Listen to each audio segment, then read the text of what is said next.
Good evening. Sorry. Good evening, everyone. And welcome to our program this evening. My name is Sherry Rose, and I have the honor and privilege of being president of the League of Women Voters of Kent. And on behalf of the League of Women Voters of Kent, thank you for joining us tonight in what we hope will be the first of many meaningful conversations about the issues shaping our lives and community.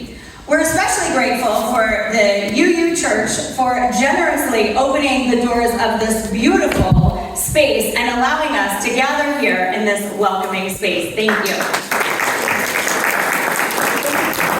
So before we begin with this program, we are opening up our all-member meeting tonight to the public. So thank you all for joining us, those that are not members of our organization. If you are interested, at the end of this evening, we do have information about the League in the back here. So, and we are all, well, we don't have our name tags on tonight, but if you are interested, we do have Stacy back here that can answer any of the questions for you. And we also have signs that are at the entrance, so if you're interested in taking signs with you. We have petitions. Kelly, where are you? Kelly Clear, raise your hand.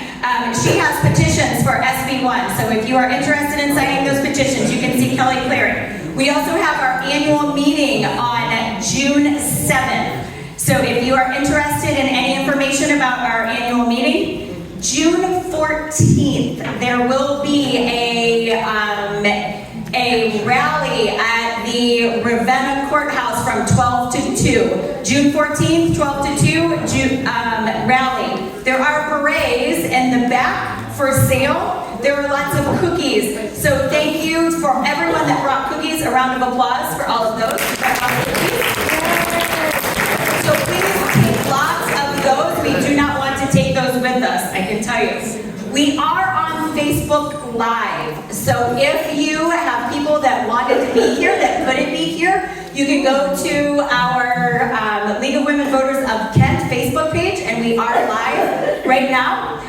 We also, Kate White, will you please raise your hand? Kate is modeling a beautiful sapphire necklace. She will be selling raffle tickets right there. So if you are interested in supporting League of Women Voters, she does have raffle tickets for sale as well. So board members, did I miss any announcements? Perfect. All right. Tonight's events are a collaborative effort between the League of Women Voters of Kent, Ohio Farmers Union, and Haymakers Farmers Market, as well as the UU Church. These four organizations share a commitment to education, empowerment, and community well-being. As many of you know, League of Women Voters is a nonpartisan political organization that encourages informed, active participation in government. We do not support or oppose any political party or candidate, but we do take positions on issues that matter to our democracy.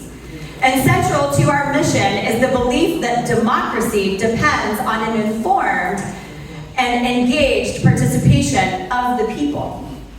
This evening is one of those places that we believe in an educated effort for engaged civic education. We want to peel back the layers of confusion so that often cloud our understanding of policies and legislation. Together we will examine what's happening in our community and our state, and more importantly, what it means for our families, our farmers, and our future. We invite you to not only listen, but to ask questions, share your perspective, and connect. Because democracy doesn't live in the headlines, it lives in rooms just like this. And with us this evening, we have Joe Logan. is a fifth-generation farmer from northeastern Ohio. The 500-acre farm produces a variety of products, including grass-fed beef, non-GMO grains, and maple syrup. After receiving a degree in social work from Bowling Green, he returned home to manage and run the farm with his brother. In 2002, Joe was elected president of the Ohio Farmers Union. Joe has provided leadership in numerous local and national roles. His philosophy is consistent with that of the Ohio Farmers Union, including the importance of family farm agriculture and its potential for sustainable and healthy economy. He works long hours on the farm.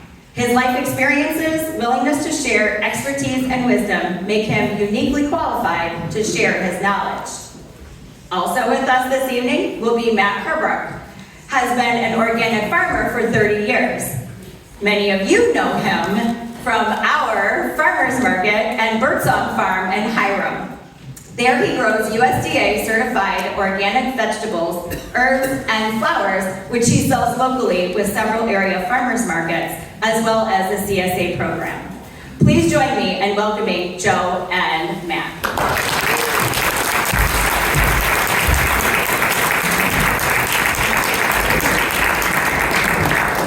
All right. Thank you very much, Sherry. I appreciate that. Wonderful to be here, and thanks to all the sponsors of these programs. We certainly appreciate that. And it's wonderful to be here in beautiful Kent, Ohio.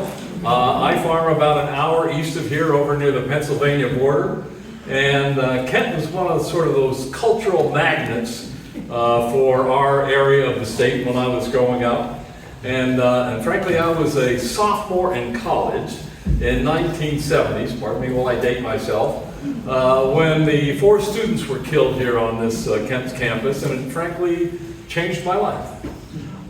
It alerted me to the idea that sometimes in our society things go a little bit haywire, and that it is up to us as citizens to try to do what we can, to speak out and say what we need, what we believe needs to be changed, and to do what we can to make sure that those changes occur. And frankly, I think that our small d democracy is in a little bit of peril this time. I happen to agree with our independent senator from Vermont, who characterizes our situation as on the road to autocracy, if not there already. And I think that it's important that we all do what we can and say what we can to try to bring each other along, to try to work on the improvement of our democratic system. So, that said, I think that it's also important that we, when we speak out, kind of try to stay in our own lanes. And so I'm going to speak mostly about agriculture. I feel wonderfully blessed to have been able to spend the vast majority of my life in agriculture, beginning to understand the fertile soils upon which we all walk, understanding a little bit about the chemistry of the soils and a little more about the biology of the soils, understanding that interaction between bacteria, fungi, and all of the little critters that work around during that soil surface, how they interact with plant roots, and how those plants then interact with the livestock and our great and noble food system. And if I were king of the world, there would be tens of millions of family farmers on the countryside these days. Unfortunately, that is not the case, and we are left with a couple of thousand very large farms that are producing the majority of the food that goes into our food system. That's not an ideal system, but it is a system in which we find ourselves right now. And so you begin to ask what has driven us down that, what I would characterize as a wrong track. And I would have to say that technology has been one of those drivers. Now, technology should be a scale neutral element, but it doesn't seem to behave that way. And so farmers are creative, inventive people, and all of our lives, as Matt probably knows, You're out working in your garden or in your farm or in your field, and you find a little better way to accomplish job A, B, or C, and or a little gadget or a gizmo that'll help you accomplish your job a little quicker. And that is how technology goes, step by step by step. But there have been some times in the evolution of humankind when technology has taken a quantum leap. And I think one of those periods, and you probably have heard some of these things before, was after the Second World War, when we had mobilized the great industrial might of this nation to creating tanks and guns and armored vehicles and armaments of all characterizations. And once the war was over, we refitted that industrial might to making tractors and combines and farm equipment and plows and harvesters. And the idea was to keep that industrial might healthy and also to help the farmers. And frankly, farmers were kind of smitten by the idea that suddenly they had a whole lot of technology in their hand that was well beyond anything that they could have imagined just a generation ago. And I think, farmers maybe took it to their heads a little bit, that they really liked the idea of they had been disparaged much of their lives as being just dumb old farmers, and all of a sudden they were sitting atop a $500,000 piece of equipment, parading it around the field and feeling pretty darn good about themselves. So I think farmers bought into this whole technological advancement thing, perhaps a little more robustly and eagerly than they might have, but they did nonetheless. And many of them used that technology to scale their operations up and up and up.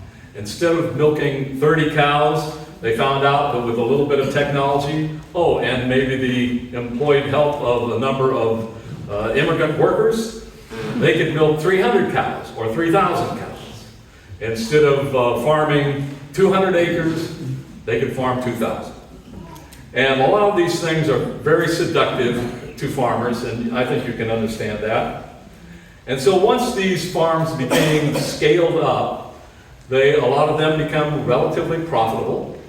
And then they became a target for another trend in agriculture beyond the addition to integration was the second trend that became agriculture. And integration is what we refer to as the blending together of production agriculture and the processing segment of agriculture. If you talk about a meat processing facility getting in combination with a bunch of cattle producers or hog producers, that is what's known as integration. And it is effective in certain ways, especially in terms of being able to generate revenue, but damaging in certain ways as well. And the way this works, generally speaking, is that a sort of a hog processor will go out and talk to hog producers out around the countryside, will offer them a modest little premium for the product if that farmer will guarantee that he gets all of their product goes to this processor. And this processor will agree to process all of their product on a given day, at a given time, at a certain weight, and at a certain price. So the farmer gets a little premium for his agreement to do business with this processor, and the processor gets this vast array of knowledge, of knowing what all the producers in his area are producing, what is going to be available at what time and at what price. That is an incredibly valuable piece of information that hog processors, beef processors, dairy processors, grain processors, and egg producers all use very effectively. So if you've got integration going with the consolidation that has occurred on farms over the course of years, you've got a recipe for a rapidly growing agricultural industry producing mass amounts of agricultural products.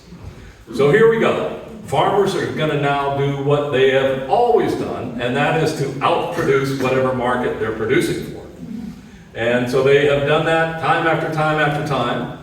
And one of the earmarks that I'd like to point out to you is the year 1985. 1985 was a year when the powers that be in the U.S. government, the ag committees and the Federal Grain Trade said, listen fellas, I've got an idea for you. We've been struggling all these years trying to balance production on the farm with demand in the countryside. And we tried to encourage farmers not to produce quite so much, or consumers to eat a little more of this and that. And it's really a tough thing to balance. So we've got a great idea for you. In 1985, we'll come out with a farm bill that says, we are going to encourage farmers to plant maximum, fence row to fence row, all you can possibly produce. You produce everything you can, and we, as grain traders, as commodity traders, as pork traders, as milk traders, will go out and find a place for that product in the global marketplace. So once again, we're going from a period of time when we were focusing on feeding our domestic population and balancing production and consumption to an idea of producing all out with a reliance on corporate agribusiness to move that product off the shores. And it was a great sales deal for the commodity traders. They said, hey, listen, the folks over in China, they're really hungry, they're really poor, they really need what you guys can produce. And you know those people in Africa, they're really hungry. They need all this stuff that you guys can produce. Those folks down in South America, they need all the stuff you can produce. So produce max, and we'll take care of everything else. The dirty little secret that goes along with that is that when farmers produce the max that they can produce, it always creates excess in the marketplace. And that always relates to low commodity prices, which are a feast for those in agribusiness who are in the processing industry. So it worked out really good for them. Not so great for farmers. And by the way, the guys in China, they're doing just about like they always did. So. At any rate, so in 1985, a great change in the way we do business. And we kind of clicked along with the idea of exporting our way to prosperity, or trying to export our way to prosperity for a long time, until the next demarcation area, the year 2016. We have a new president, Donald J. Trump.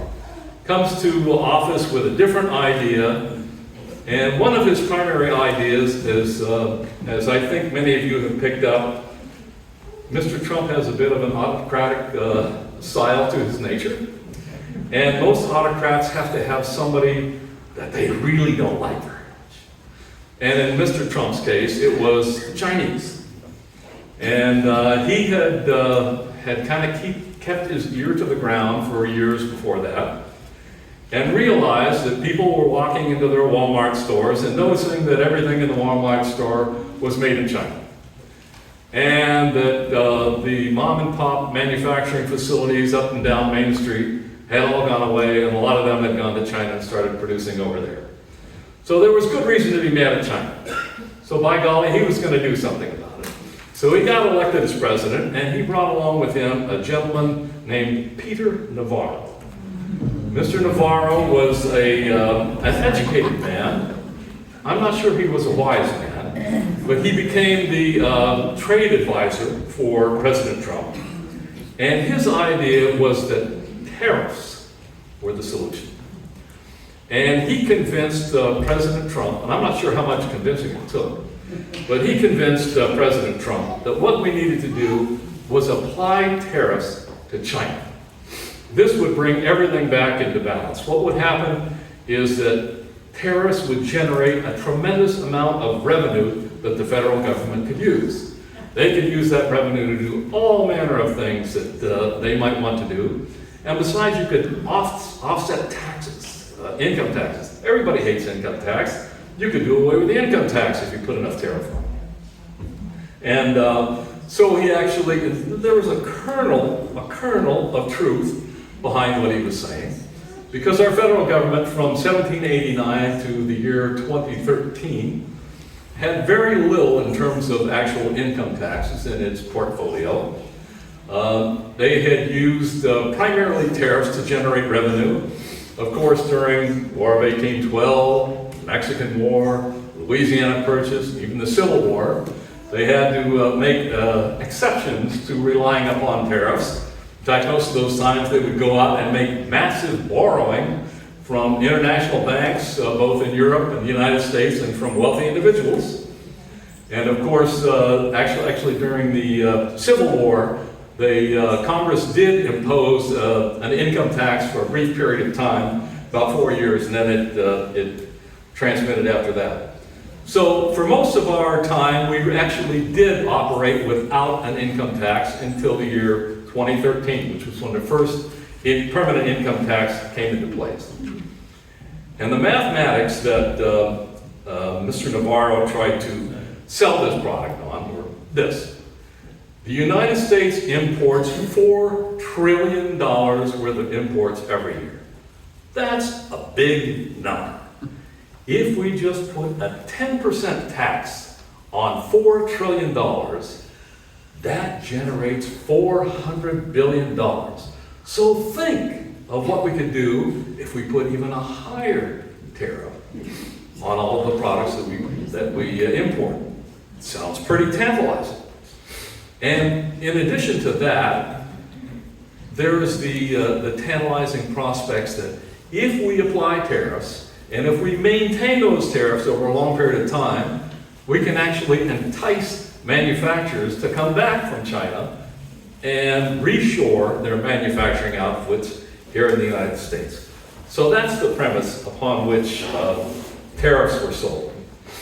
So President Trump says, okay, I'm with you, Mr. Navarro. We're going to put tariffs on China. He puts tariffs on China, and not too surprisingly, the Chinese answer back. I think it was Mike Tyson that says, everybody has a plan until you get hit in the mouth, and then you have to kind of reevaluate. So the Chinese kind of did what the Chinese would be expected to do. They, A, put tariffs back on the United States for everything that we import from them. B, they reduced the amount of products that they procure from the United States. And oh, by the way, the primary products that they were procuring from the United States are soybeans, our #1 agricultural export, and into our #1 agricultural market. And then C, and this is the real killer here that people don't talk too much about.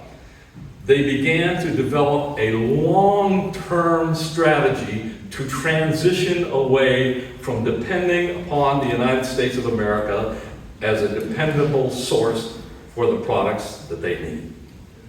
They started to develop an international trading consortium known as BRICS. Many of you probably heard about this.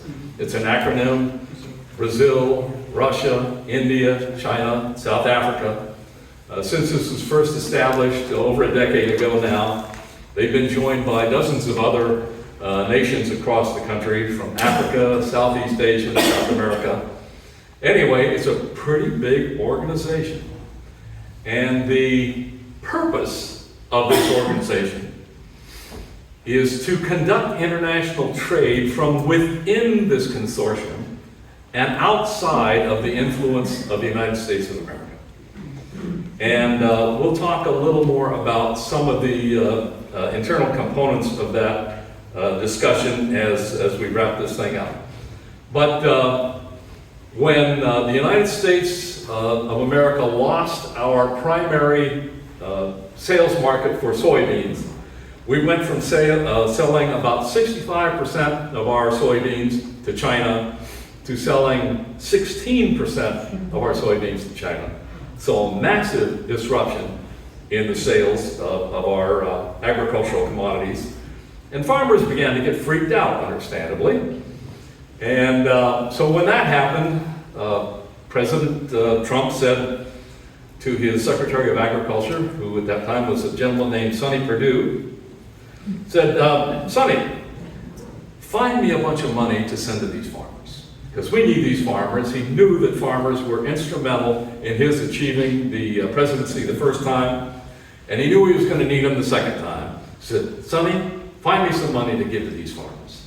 And Sonny Perdue dipped into a fund at the USDA called the CCC, the Commodity Credit Corporation. It is a fund that is funded by Congress, but it's for kind of special occasions at USDA. If there's a horrible drought somewhere or some emergency, Sonny Perdue or the Secretary of Agriculture can dip into this fund and grab some funds and take care of this problem without having to go back to Congress. It's kind of within the Secretary's discretion. So Sonny Perdue dips into the CCC and virtually cleans it out. Takes $23 billion out of the Commodity Credit Corporation and distributes that out to farmers. So farmers have an extra $23 billion in their back pockets, and they have a looming COVID pandemic on the horizon. And so they kind of forget about being mad at Mr. Trump for the time being. Unfortunately for Mr. Trump, he did a horrible idea at managing the COVID pandemic, and so he got unelected anyway. And as a result, we have Joe Biden as president in 2020. And Mr. Biden comes to power in 2020 with three primary initiatives that he wants to accomplish during his administration. He wants to fix COVID, because COVID is roaring through the country at that time. He wants to fix the economy, because our economy is in absolute free fall, not only in the agricultural sector, but in virtually every sector, because everything is shut down. And then his third thing was to address climate change. So according to most historians, Joe Biden did a pretty workmanlike job in trying to accomplish these three initiatives. He did take care of COVID reasonably well. He put our economy on a good track. It was not back 100%, but it was heading in the right direction. And of course, climate change is a long-term project that is going to take a lot longer than any given administration. The downsides for Joe Biden was that the COVID pandemic had left an enormous hole in the entire supply chain for all of the products that come to the United States from wherever they come from. And so we still had that made supply chain glitch hanging on, and that led to a horrific inflation that was hurting everybody, and it was used very effectively as a political tool against him. And then in addition to that, a lot of the spending that President Biden and his Congress had pushed through Congress had not yet made its way out into the countryside. A lot of it was sitting in governor's offices around the country and had not yet made its way out into the countryside. So Mr. Biden got unelected just like Mr. Trump had, and guess what? We have the return of Donald J. Trump to the presidency for the second time in 2024. This time, President Trump brings with him his own three priorities. And his priorities are tariffs, number one, number two, immigration, and number three, retribution. And so for tariffs, he said, listen, we put tariffs on China last time I was in the office. Joe Biden kept some of them on there, and I got reelected. What's wrong with this? We'll do tariffs on steroids. So not only did he put more tariffs on China, instead of the 10 and 15% he had before, heck, we'll go 50. So he hit China with big time tariffs, and if it weren't bad enough to hit the number one agricultural trading partner of the United States farmer with tariffs, he hit the number two and number three, that'd be Canada and Mexico, and 4, 5, and 6, which is most of the European Union, Japan, and Australia. And so basically it's tariff everybody all the time. That was his strategy of how to work that. Now, as you'll recall, when this was happening in real time, as soon as he announced that, I think he called it Liberation Day. And as soon as that Liberation Day happened, the markets absolutely tanked. And the American people, the American investment community said, no, we're not going to go there. That is not the way to operate this railroad. And we are not going to do that. So he backed off. When he backed off, markets went back up. He said, well, okay, we're cool, we're cool, we're cool. But there are still some things happening in the background that we're going to talk about in a little bit that have to do with the international commerce market and the international banking market. But his tariff ideas are a little bit of kind of a tired or old reprise of something that he tried before, and he didn't quite capture the right signals coming from the marketplace at that time. So let's go on to number 2 priority, immigration. Immigration, there's kind of 2 aspects of immigration. First of all, there was some stuff happening at the border that nobody was very happy about. There was a whole bunch of people trying to make their way across the southern border, and everybody was upset about this. So upset that, believe it or not, Republicans and Democrats got together in the US Congress and created a piece of legislation to solve the problem of the vast incursion of millions of people at the southern border. It would have hired on, doubled or tripled the number of immigration judges that would be determining the legitimacy of anybody trying to enter. It would have doubled or tripled the number of border guards at the southern border. And it would have done a whole bunch of things that were really, really necessary to solve that problem. And how was this reacted to by President Trump? Mr. Trump said, no. I need this as a political tool in my election campaign. Please do not pass this piece of legislation. So the US Congress turned their back on what was a very promising piece of legislation at the time. And on we go. So the southern border, little bit of an issue, but what is a little bit more of an issue is his second sort of approach to immigration. And that is an issue that he talked about a lot during his campaign and during his convention. And that was an issue called mass deportation. And mass deportation has a couple of very, very serious downsides.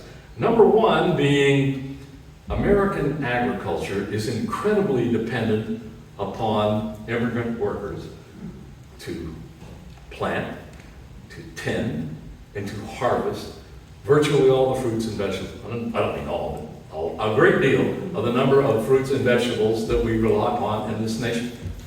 In addition to that, most of the dairy products that we rely upon, the hog facilities are managed by immigrant workers, and not to mention the meat processing facilities.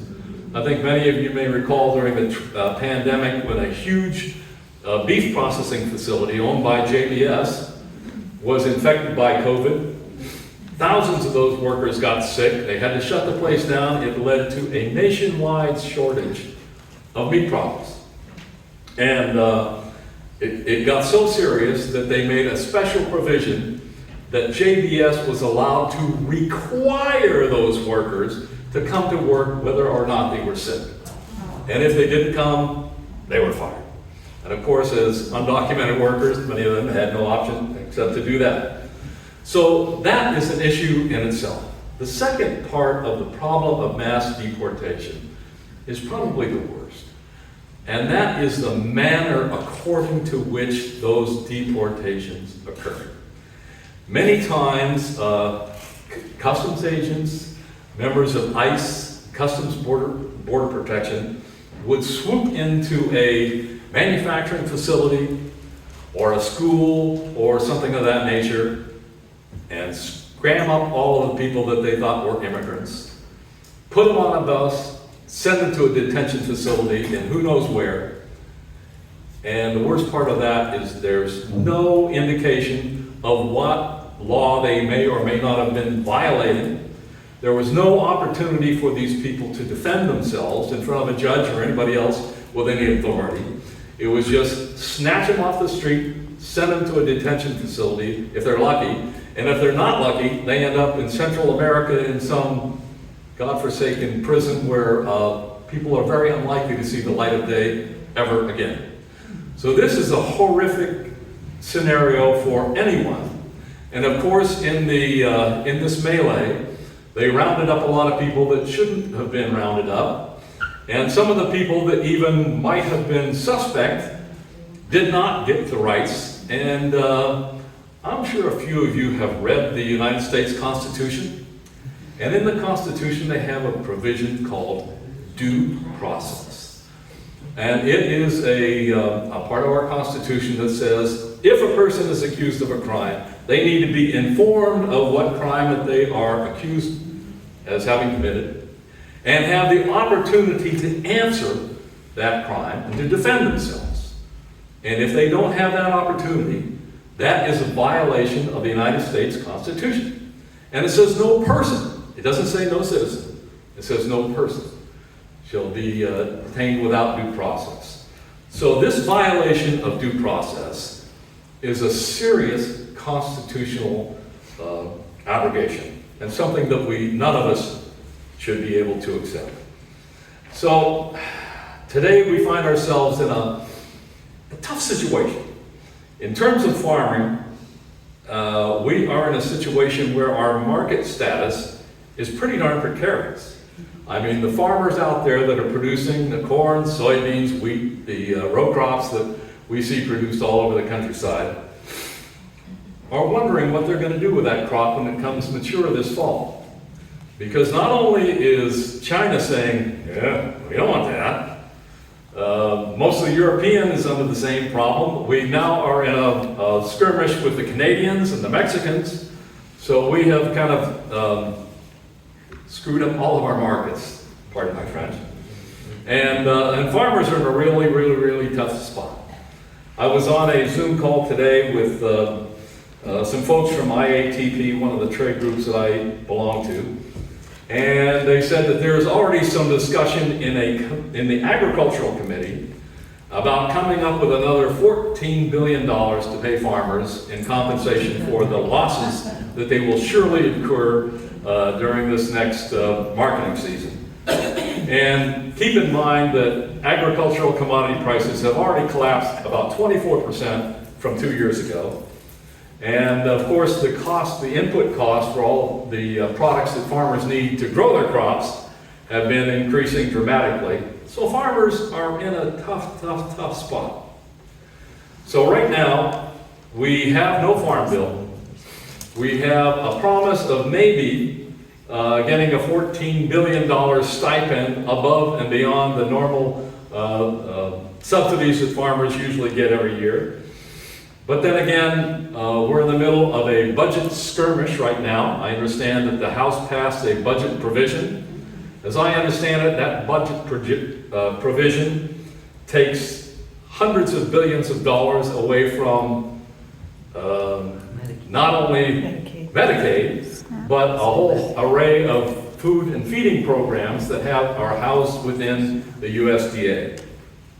And my history with the Farmers Union, we've gone through many farm bills, I know my colleague Roger Wise would agree with me, is that we get farm bills every year, every 5 years, and we get those because of a coalition that has been developed over the course of decades, and that coalition includes people involved in agriculture, people who are dedicated to conservation, and people who are dedicated to nutrition. Unless we have those three constituencies working together, we don't get the number of votes we need to get to pass a farm bill.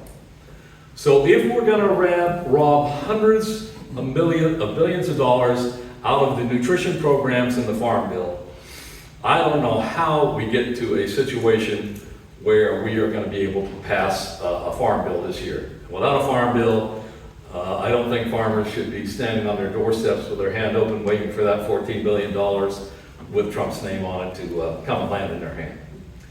I'd like to talk about a couple of other issues that should be of concern to farmers and all Americans. One would be the status of the US dollar as what they call reserve currency. And we have enjoyed that status for generations now.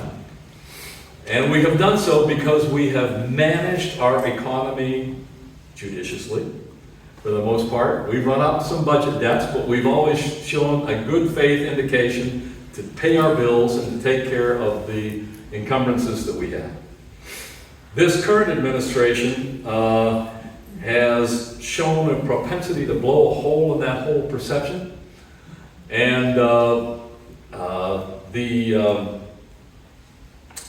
the money people, the commercial experts around the world have said, no, we're not going to go there. And so what we have seen is the yields on bond yields creeping up and up and up and up, and that is a clear indicator that people do not want to buy the debt that the American government is selling them. And that is going to put us in a world of hurt. It has the very high likelihood of jeopardizing the status of the US dollar as the reserve currency of the United States of America. And it is especially jeopardized now that we talked about the BRICS grouping, again, that international consortium. That BRICS grouping now is developing a piece of digital currency known as the Tether, which is linked to the US dollar, but only kind of peripherally. And so their intention is to conduct business that excludes the United States and that excludes the US dollar as reserve currency. So if this were to happen, it would lead to an enormous inflation and what I think would be called stagflation. There are a couple of other issues I'd just like to mention quickly, and Matt may follow up on these too. Some other cuts to agriculture. There have been a whole array of conservation initiatives that have been undertaken by farmers from coast to coast. USDA agencies have signed contracts with farmers to undertake some conservation practices. The farmers have gone and implemented those practices and taken their bills back into the federal agency, and the federal agency said, no, we're no longer going to abide by our contract. And this is also the case with the school food programs. I know that we've worked for years with the school system in Cincinnati on the Good Food Purchasing Program. It was going to have the USDA compensate the District of Cincinnati for any cost overruns they had if they dedicated themselves to purchasing food locally instead of on the global market. We have a reduction of staffing at USDA field offices. That's something we've worried about from time to time. Reduction of staff at agencies known like NOAA, our weather agency, Center for Disease Control, USDA APHIS, which is the program that oversees bird flu. In addition to that, dismissal of the inspectors general from every federal agency. Inspector General is the one non-affiliated, nonpartisan individual in every federal agency whose job it is to oversee that agency and make sure that there is no waste, fraud, or abuse in that agency. What does President Trump do? He eliminates all of those people and assigns people that have an allegiance to him. And in addition to that, the dismissal of the military leaders within the Pentagon and the White House. So my message to you, first of all, buckle up. We're going to need one another. It's going to be a tough couple of years ahead, but we all need one another, and we need to work together to try to come together to bring ourselves into rationality and to preserve our democracy. With that, I would like to ask Matt to come up and give us some good news about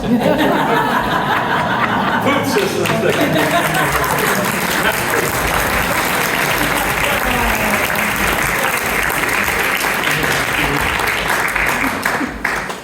Okay, thank you, Joe. I am really pleased to be here. This is fantastic. This is like kind of inspiring democracy happening. Really excited to participate.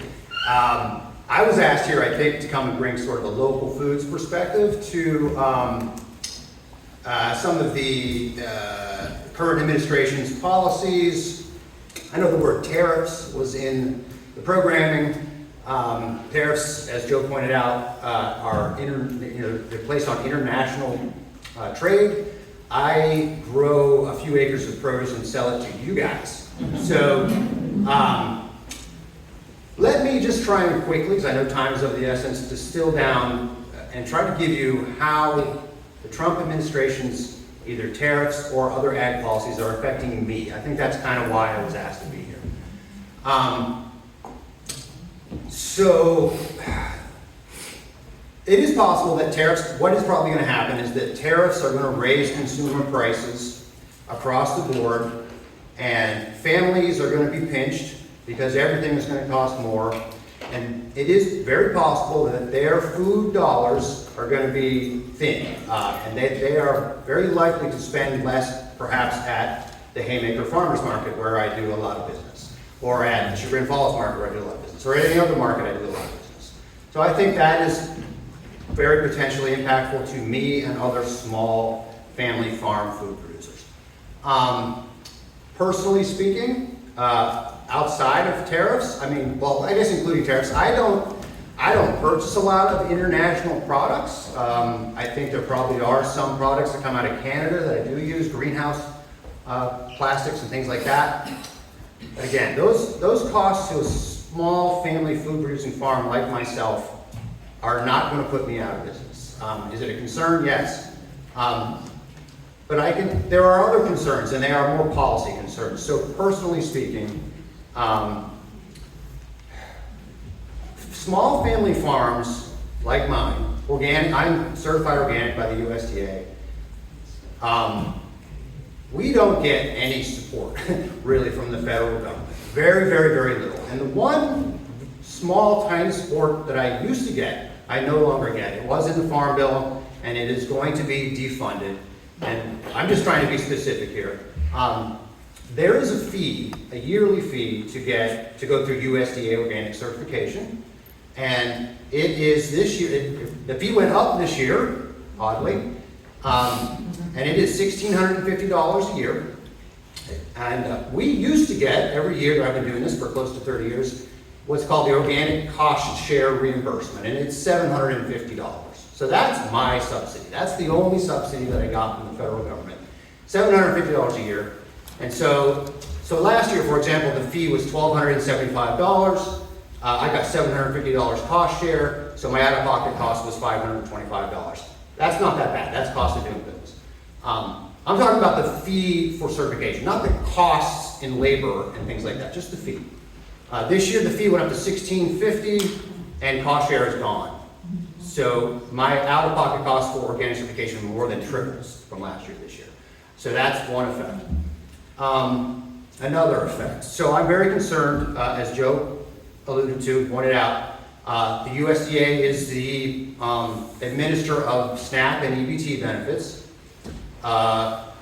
Particularly at a market like Haymaker, we sell a pretty good amount of food, in my case produce, to people using SNAP and EBT benefits. I think Andrew once told me the Haymaker market as a group did about $100,000 in SNAP and EBT sales. Those programs many of them are on the chopping block. One in particular is Produce Perks. It's a program in which people using SNAP and EBT dollars can double their benefits if they are spending them on fresh vegetables and fruits. And so that program is out. So we are going to take a little bit of hit from that. I mean, I'm more concerned about the people who need those benefits and for whom those benefits open up access to healthy, locally produced, in my case, organic foods.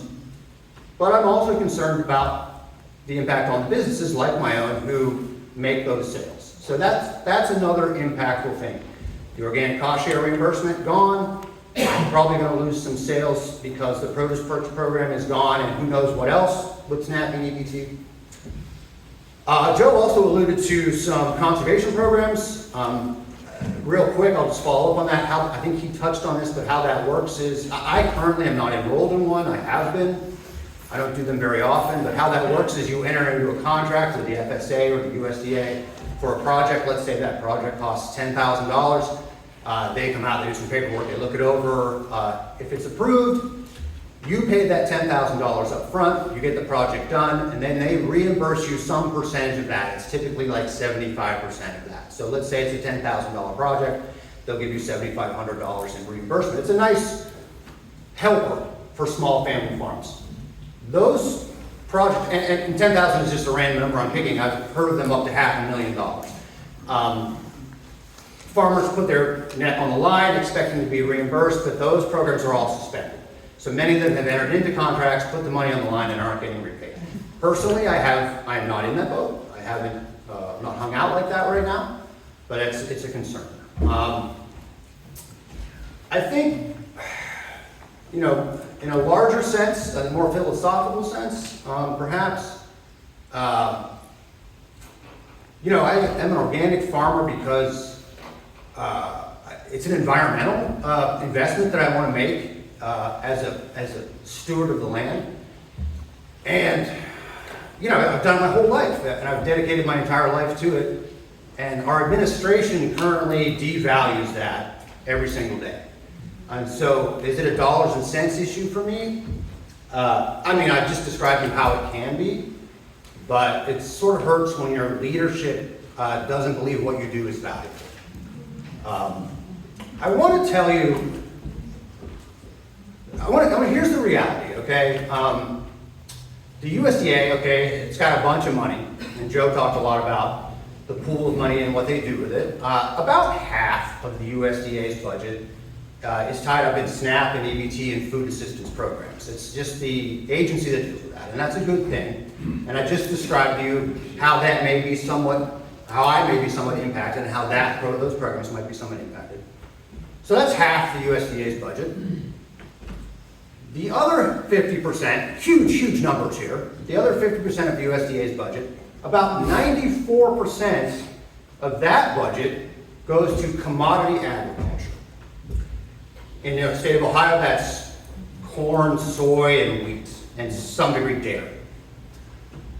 Almost none of that money goes to someone like myself or some small family farmer or some farmer's market or some small farm market. Now, I want to ask real quick, like I see a lot of familiar folks here from the farmer's market and stuff. How many of you, show of hands, just real quick, I don't know if this is going to work or not. Show of hands, how many of you are here because you're concerned about the impact of tariffs and ag policy on your small food-producing family farm? How many are you here because of that? Just about everybody. Thank you very much. And I really appreciate that. And I have good news and bad news. The bad news is that ag policy in this country is not geared for me, or for you, or for Andrew at the farmer's market. It's geared towards very large agribusinesses who reap insane benefit. It's essentially corporate socialism for them. And they receive, the pre-Trump administration, this is pre-Donald Trump, and I am not a fan, but USDA policy pays very large corporations that own these farms billions and billions of dollars. Joe touched on some numbers, and he's absolutely correct. And the last time they had tariff issues, they just got paid off. And this time, that's more than likely going to happen again. So, I so appreciate your concern. And I want to tell you, let's see, how do I put this? The reason that this town has, in this area, has a pretty vibrant, pretty healthy, very exciting local foods movement is because of someone like me or any of the other vendors at the farmer's market or someone like Andrew who's tirelessly working at that farmer's market to do a really good job for you. And it's also, the other part of that is because of you. You, come to that farmer's market and you spend your food dollars and you support us and you thank us and you thank Andrew, and we are doing this together. It isn't the USDA, it isn't the federal government. We don't get any help from them. So I really appreciate your concern about how tariffs might affect me or how farm policy might affect me. And I've described to you, I think, some ways in which it does. But the other side of my message is we're in this alone together. The federal government isn't. We are swimming so much upstream against corporate ag and corporate industrial interests, subsidized almost entirely by the federal government. They are selling a product that doesn't make enough profit for them to stay in business without help from the federal government. So that's that part of the USDA. And if I were them, I'd be concerned, probably. But I'm not them, I'm me. I'm a local food producer. I have a viable business. I have 2 employees. I have this room filled with concerned citizens and customers. We're going to be okay, but we're going to have to, as Joe pointed out, we're going to have to work together to do this. Is it impactful? Yes. I'm worried about climate. Joe pointed out the NOAA defunding. There's a lot of climate research. I am in my business because I'm trying to address climate change. All of that research is out the window. It's all been suspended. The focus is off of that. So yes, we were already swimming way upstream, and now that stream has just become a raging torrent. It's going to be very hard to keep swimming, but that's what we're going to do. Okay?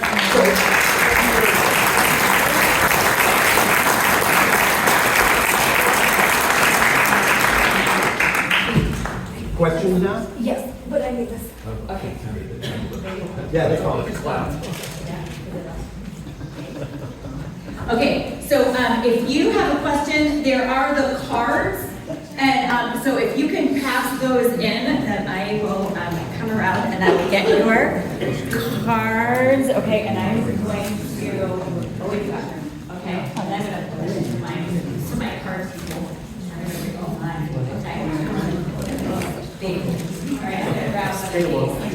All right, my social media is filled with farmers in Nebraska, Oklahoma, bemoaning their vote for Trump because they didn't think he would hurt farmers. Many say they'll lose their farms. Has this decanted to Northeast Ohio, even to Portage County? Our rural areas trend conservative and Trump. Do you guys want to go up there so I can keep this? Okay. Go ahead. I think that large farmers in the middle part of the country might hurt short term, but I think they're going to get money from the federal government pretty quickly. That's my opinion. I think I would agree with Matt on that, with the caveat that we seem to be on course to really screw up our federal budget and perhaps our global marketplace in a way that could be very profound and have very long resonating effects on agriculture across the United States and across the world. Okay, please address the hidden, externalized, or true cost of food.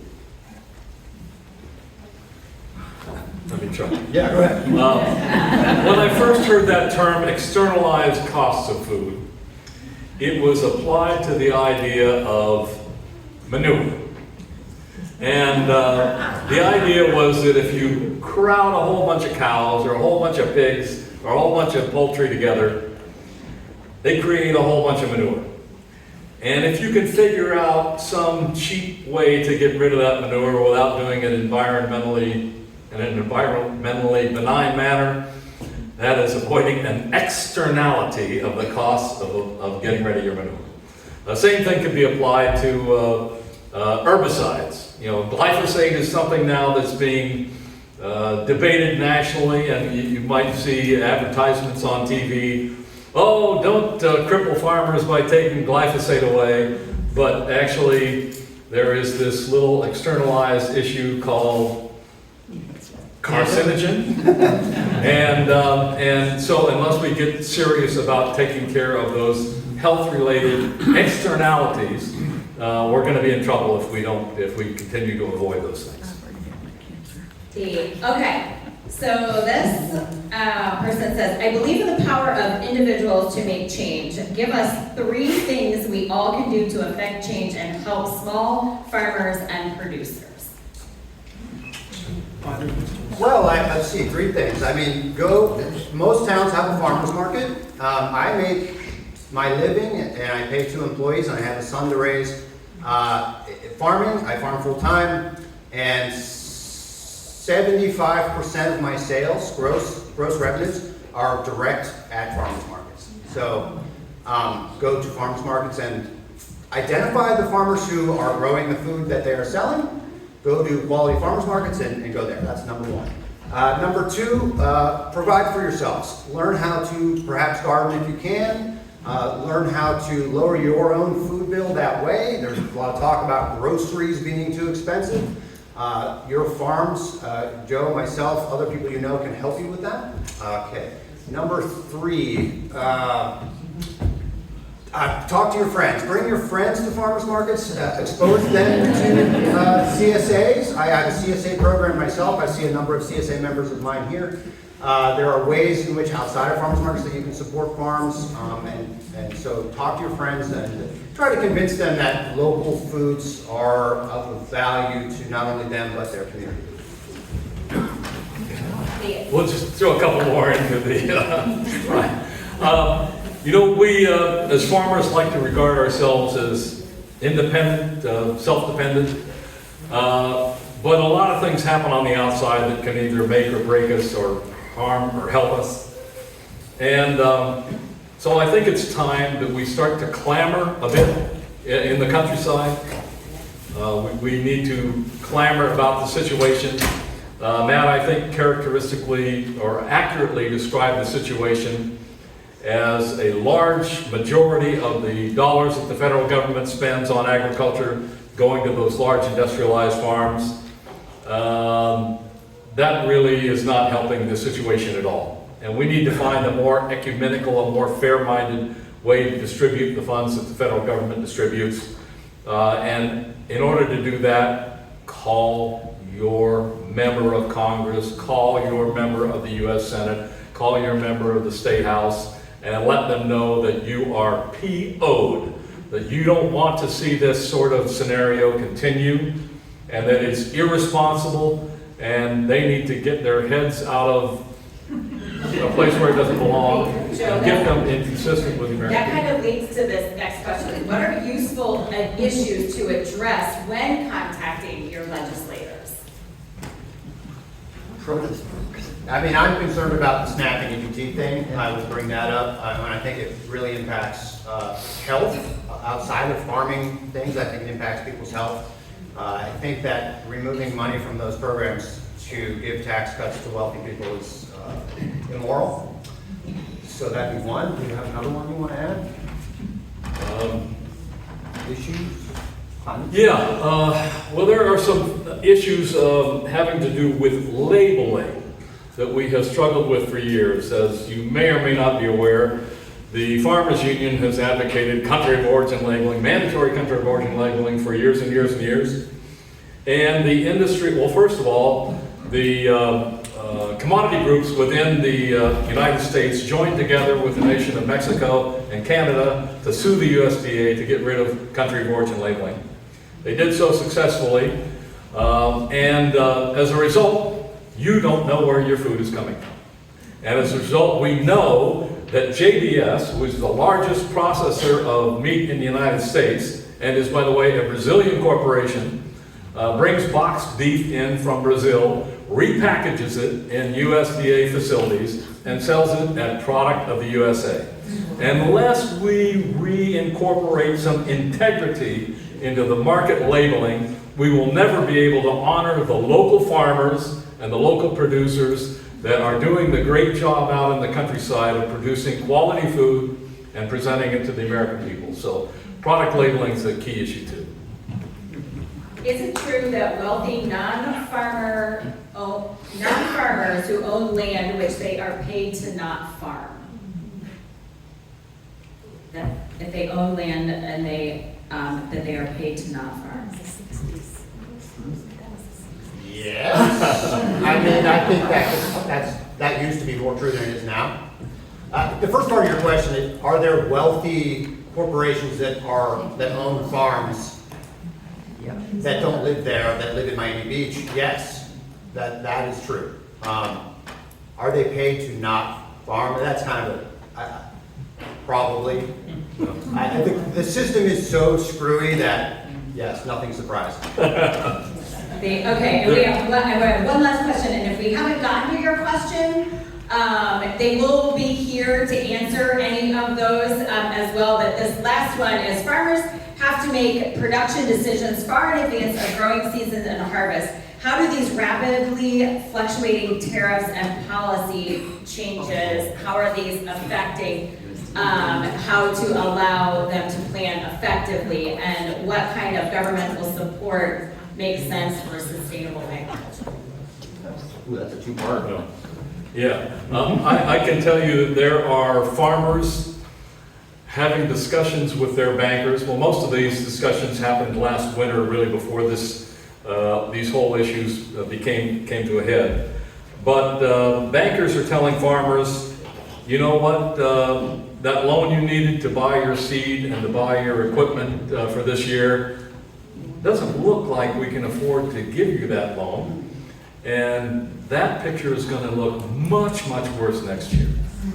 And so when those bankers start talking to the farmers, that's one issue. When those bankers start talking to the members of Congress, that's another issue. And I think that's what's going to take to change things. They will please join me in giving them another round of applause.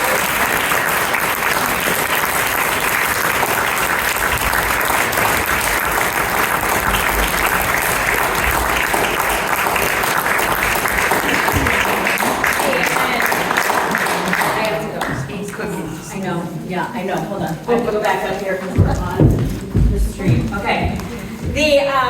So I want to thank everyone again and to thank our sponsors and to thank you all for coming and being a part of tonight's conversation. This is how democracy works. Not in sound bites or social media posts, but in spaces where we show up, we speak honestly, and we listen generously. As we close tonight, I want to remind all of us that a functioning democracy relies on three pillars: a free press, a robust public education system, and an informed citizenry. When we weaken any of these, the foundation of our democracy begins to crack. Recently, our local newspaper, one of the few still dedicated to covering our community, was attacked. This should concern all of us. Local journalism is not a luxury, it's a lifeline. Our local League of Women Voters also stands firm in our support of our public schools and libraries, institutions that are not just a place of learning, but cornerstones of civic life. As Thomas Jefferson once said, an educated citizenry is a vital requisite for our survival as free people. That is as true today as it was 2 centuries ago. Thank you for showing up. Thank you for caring. Thank you for helping us create a more informed, more engaged, and a more resilient community. We hope to see you at our next event because this is just the beginning of educating the public that we need to be. So thank you all for showing up. This is only the beginning. We'll see you